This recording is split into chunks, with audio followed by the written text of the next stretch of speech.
Welcome to my YouTube channel. Kung bago ka lang sa channel na to at true-blooded Aldab Nation ka, tama po ang channel na pinuntahan mo. Kaya considering na po kitang bagong subscriber. At huwag mong kalimutan pindutin yung bell para lagi po kang updated sa bagong video na ilalabas ko.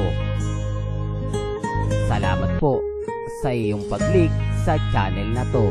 Welcome back mga kaltab. Ito na naman po ang inyong lingkod, si Mr. Destiny. At siyempre, panibagong update, panibagong mga kaganapan na naman po kina Alden Richards at kay Maine Polkerson. Maraming kwento na naman po ang lumalabas. Siyempre mga kaltab, dun tayo sa mga kaganapan o sa mga posts na pinag-uusapan ngayon sa social media. Yun naman po yung kagandahan nyo sa channel ni Mr. Destiny. 101% updated na updated po tayo.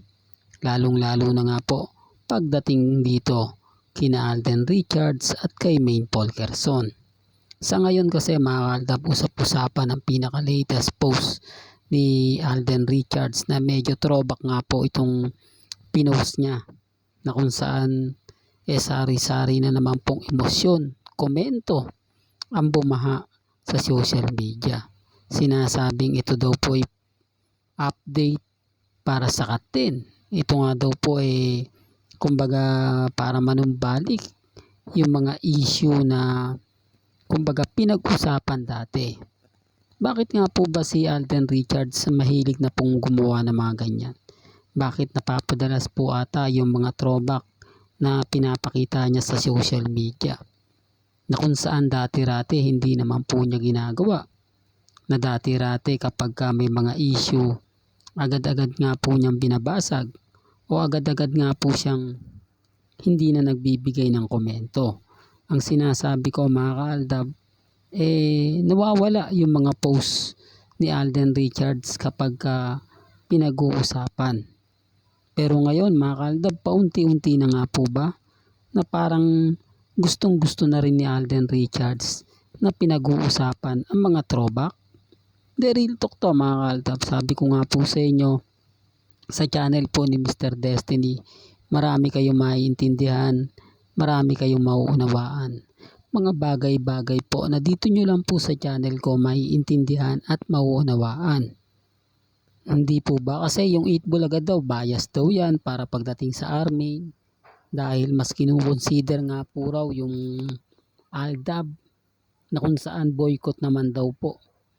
Ngayon mga Aldab, hindi mo alam kung sino po yung kumbaga papanigan o sasabihin kakampi. Dahil hindi na po talaga natin alam kung sino nga po ba talaga yung paniniwalaan pagdating sa social media. Hati-hati po kasi ang opinyon ng iilan.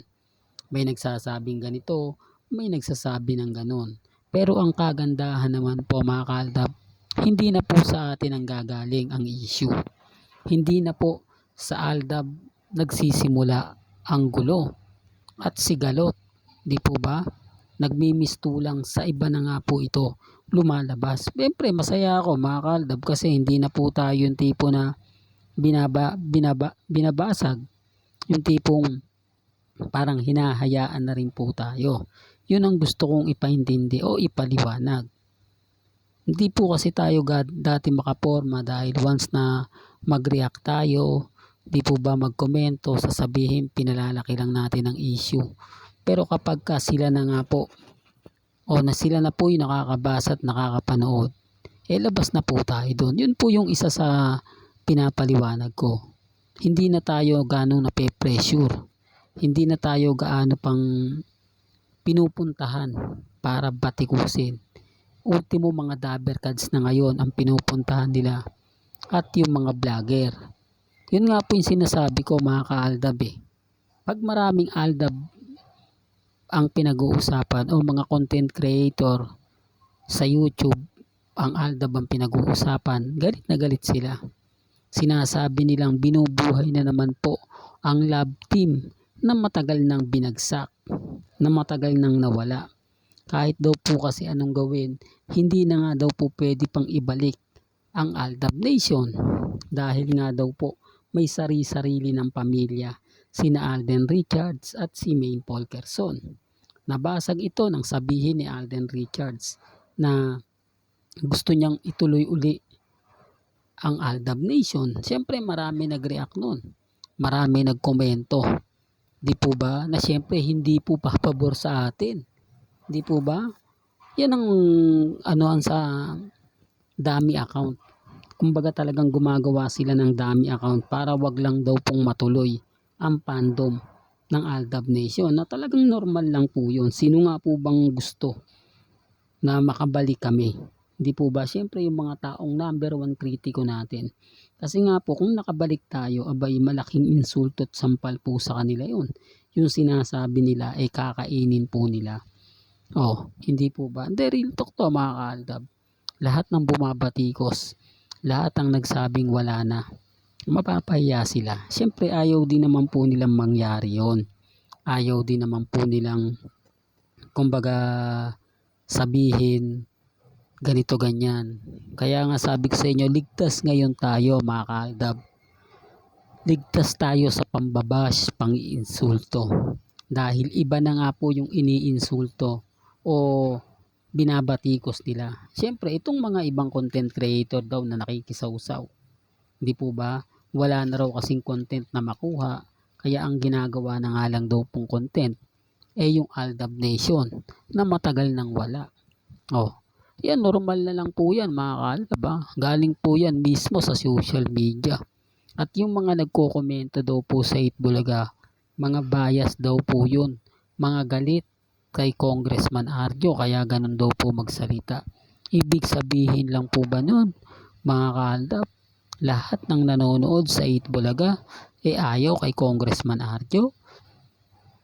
Gayong dati-dati ang komento ron, sinasabi nilang bagay na bagay nga po raw si Mengay kay Congressman Arjo. Nasa na po? Di po ba? Nasa na po yung mga taong nagsasabi? Nasa na po yung taong nagre-react? Di po ba? About kina Alden at kay Mengay. Nasa na yung mga taong kumbaga nagsasabi at nagkokomento ng hindi maganda, hindi kaaya-aya? Real talk, sinasabi ko lang po ito mga kaaldab para lang po malinaw. Ako lang po naman nagbibigay ng mga update base rin naman po sa mga nangyayari at nagaganap. Lalo na po ngayon na sinasabing kasalanan din naman daw ni Mengay kung sinisisi niya yung sarili niya dahil nagpagamit siya. Di po ba? May mga ganung punto na mayaman naman si Mengay, ganto ganyan, pero bakit kailangan niyang tanggapin? Wala po siyang choice nasa Itbulaga po siya. Di po ba? Talagang alam naman po natin na talagang Itbulaga lang talaga ang nagpasikat ng gusto kay Maine Polkerson. Ibig kong sabihin, sikat na po siya noong mga panahon na yun, pero hindi ganun ka ingay. Hindi ganun ka popular. Kaya normal lang po na makakagawa rin po ng desisyon si Mengay na di po ba, na hindi talaga umuukol. Ganun din naman po si Alden Richards, di po ba, sa isang interview niya na kumbaga may bagay-bagay na naloko siya ng 100 million. Di po ba, kinuwento niya yon. Tapos may mga desisyon nga po siya na mali, na gusto niyang ayusin, na gusto niyang kumbaga baguhin, may mga bagay-bagay po na kumbaga lumalabas din po nagkataon lang kina Alden Richards at kay Mengay. Kaya nga yan ang sinasabi ko mga kaaldab, mga post, mga throwback na talaga naman pong napakasarap pakinggan, napakasarap panoorin, napakasarap pag-usapan. Bagamat marami pong kumukontra, maraming nagagalit, maraming naiinis, lalo na nga po kapag pinag-uusapan yung Aldab, okay lang po yan. Hindi lang po kasi nila matanggap mga kaaldab na tayo po yung nagwagi sa laban. Natalo natin ang Katden na numero 1 kaaway ng Aldab Nation. Yung nagsisimula pa lang po ang Hello Love Again, sandamakmak na pang-iinsulto at pang-aasarang inabot natin. Ganon din naman po sa mga armin.